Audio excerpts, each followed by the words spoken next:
Salut à tous les amis, c'est Joverclock, j'espère que vous allez bien. On se retrouve aujourd'hui pour la présentation d'un routeur 4G de chez TP-Link, donc l'Archer MR200. Alors à quoi sert ce type de boîtier? Tout simplement à se priver de nos toutes petites connexions ADSL et d'enfin exploiter pleinement la 4G. Alors je sais qu'on est énormément dans ce cas à pas être fibré et du coup ça va vous être d'un grand secours. Vous pouvez aussi vous poser la question pourquoi ne pas utiliser son téléphone, parce que son téléphone ça a aussi ses limites et ce boîtier va vous permettre de partager la 4G aussi bien à votre PC mais à toute votre maison. Donc voilà, c'est des choses qui sont assez intéressantes. On va voir tout simplement si ce produit tient ses promesses. Alors esthétiquement ce boîtier est plutôt sympa, il est assez joli mais il a la fâcheuse tendance d'attirer les traces de doigts comme vous pouvez le voir sur ce plan. Il va être surmonté de deux antennes qui vont tout simplement servir à la réception de la 4G mais aussi pour le Wi-Fi. Ces antennes sont tout simplement orientables de la façon dont on le souhaite si vous voulez chercher les meilleurs débits et sont aussi remplaçables, c'est-à-dire que vous pouvez en prendre des meilleurs si vous voulez avoir de plus longues portées. Quoi qu'il en soit, elles sont déjà d'origine largement assez bonnes. Alors en termes de compatibilité, on aura le droit à la 2G, à la 3G, à la 4G, mais pas à la 4G+, donc ça c'est assez dommage. C'est annoncé à 150 mégabits la 4G, donc ce qui représente à peu près 20 mégas de download. Donc déjà pour les petites connexions, ça va largement vous changer la vie. Pour ce qui est de l'arrière, on va retrouver la connectique avec l'alimentation, le power on-off. On va retrouver 4 ports réseau qui vont vous permettre tout simplement de brancher votre PC, mais aussi votre console par exemple. On va retrouver un reset Wi-Fi et la possibilité de l'allumer ou de l'éteindre. Ce Wi-Fi, ça peut être plutôt sympa si vous n'en avez pas besoin, vous le coupez tout simplement. Et à droite, on va retrouver l'emplacement pour la SIM. Alors si on reste sur la SIM, puisque c'est un petit peu le cœur de ce routeur, il va falloir lui joindre votre SIM téléphonique et la mettre à l'intérieur.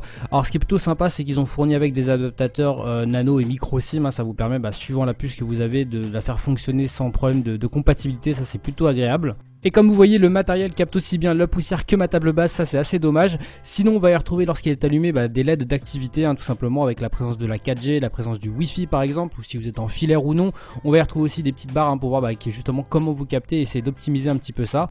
Alors pour administrer ce routeur 4G, on va tout simplement aller sur votre navigateur internet, on va taper le 192.168.1.1 et on va tomber sur quelque chose d'assez simple et d'assez intuitif. Alors c'est en anglais malheureusement, je sais que pour certains c'est un petit peu problématique, mais on s'y retrouve très facilement. Il n'y a pas grand chose à connaître finalement, en tout cas pour les options basiques. On va retrouver notamment la puissance du signal par exemple. Si votre SIM est locké, c'est-à-dire si vous avez un mot de passe sur votre carte SIM, il va falloir tout simplement la déloquer pour pouvoir utiliser votre routeur 4G. Là vous pourrez choisir par exemple si vous voulez être en 4G seulement, en 3G seulement, donc ça va dépendre beaucoup de la façon dont vous captez finalement le réseau chez vous. Pour ce qui est du Wi-Fi, vous allez tout simplement pouvoir aussi attribuer un nom tout simplement à votre routeur, si c'est un petit peu plus simple chez vous, si vous avez d'autres produits TP-Link.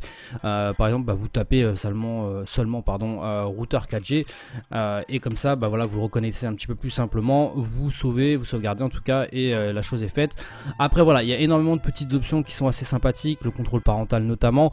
Si vous allez dans le mode avancé, alors là vous pourrez avoir énormément d'informations supplémentaires, comme par exemple la fonction SMS que je vous ai parlé un petit peu tout à l'heure. Ça vous permet de recevoir et d'envoyer des SMS. Comme je vous l'ai dit, c'est pas très utile, mais ça le mérite d'être là, parce que c'est vrai qu'il y a un petit inconvénient là-dessus, c'est que lorsque vous utilisez votre forfait, votre carte SIM téléphonique on va dire, vous n'avez plus votre téléphone à disposition. Donc voilà, c'est un petit truc qui est sympa. Je pense pas qu'on s'en sert énormément, mais bon, ça le mérite d'être présent. Là vous avez la possibilité aussi de contrôler un petit peu la bande passante de votre routeur. Donc voilà, c'est plein de petites options qui sont plutôt sympathiques. À part le fait que ce soit en anglais, finalement c'est une interface qui est plutôt simple et agréable. Du côté des débits, on va pouvoir se rendre compte que l'écart est assez significatif. À gauche, on va avoir la connexion ADSL avec 9 mégas et 0,69 en upload. Alors c'est pas les plus petites coquillas, mais c'est vraiment très compliqué de nos jours d'utiliser cette connexion. Et à droite, on va avoir la 4G de chez TP-Link qui offre des débits qui sont déjà largement supérieurs, on va dire, 43 mégas en download et 14 en upload. Ça vous permettra par exemple de streamer dans d'excellentes conditions. Il n'y aura pas de souci de ce côté-là. Donc voilà un petit peu l'écart qu'il peut y avoir. Après, il faut vraiment prendre en considération que ça va dépendre énormément de quel 4G vous avez, à quelle distance est votre antenne, ce genre de choses. Déjà vous pouvez essayer avec votre téléphone pour avoir un petit ordre d'idée. Alors en conclusion de ce produit, qu'est-ce qu'on peut dire? Qu'il est assez simple d'utilisation et d'installation. Là-dessus il n'y a aucun souci. On aura des bons débits en 4G, mais là ça va dépendre encore une fois beaucoup de quelle distance vous êtes de l'antenne forcément. On a une interface qui est complète, ça vous permettra d'aller chercher différentes options, surtout si vous êtes un petit peu connaisseur.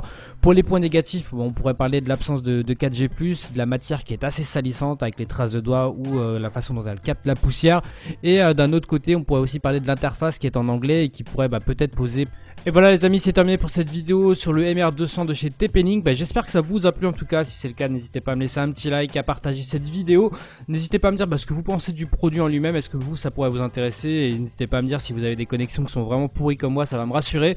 Sur ce, il me reste plus qu'à vous souhaiter de passer une très bonne journée. Amusez-vous bien. Ciao ciao tout le monde.